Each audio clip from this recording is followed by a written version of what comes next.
President Donald Trump has signed an executive order targeting the International Criminal Court. He accused the ICC of engaging in illegitimate and baseless actions that target both the United States and its close ally Israel.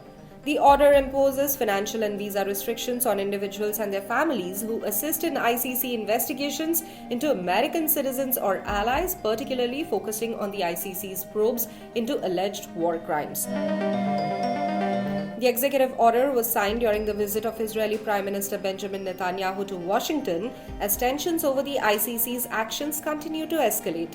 In November 2020, the ICC issued an arrest warrant for Netanyahu, accusing him of war crimes in Gaza, a charge that Israel vehemently denies. The court also issued a warrant for Hamas commander.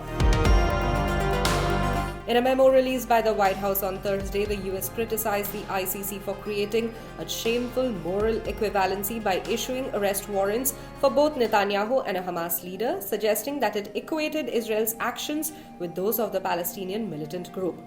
The memo condemned the court for undermining Israel's right to self-defense and accused it of ignoring Iran and other anti-Israel groups. Trump's executive order declared that the ICC's actions set a dangerous precedent by exposing American citizens and allies to potential harassment, abuse, and possible arrest. The measure further warned that such actions threatened the sovereignty of the United States and could disrupt its national security and foreign policy efforts, particularly with regard to Israel. The US has long refused to join the ICC and rejects the court's jurisdiction over American officials or citizens. The White House's criticism also pointed to the court's alleged bias against Israel and its failure to address issues like Iranian actions or groups opposed to Israel. Trump's order is a continuation of his administration's opposition to the ICC. In his first term, Trump imposed sanctions on ICC officials who were investigating potential US war crimes in Afghanistan. However, President Joe Biden's administration reversed those sanctions. Last month, the US House of Representatives voted to impose sanctions on the ICC, but the bill did not advance in the Senate.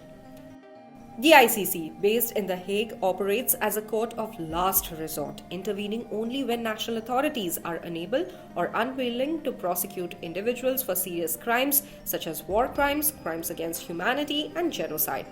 While more than 120 countries are members of the court, neither the US nor Israel is a part of it.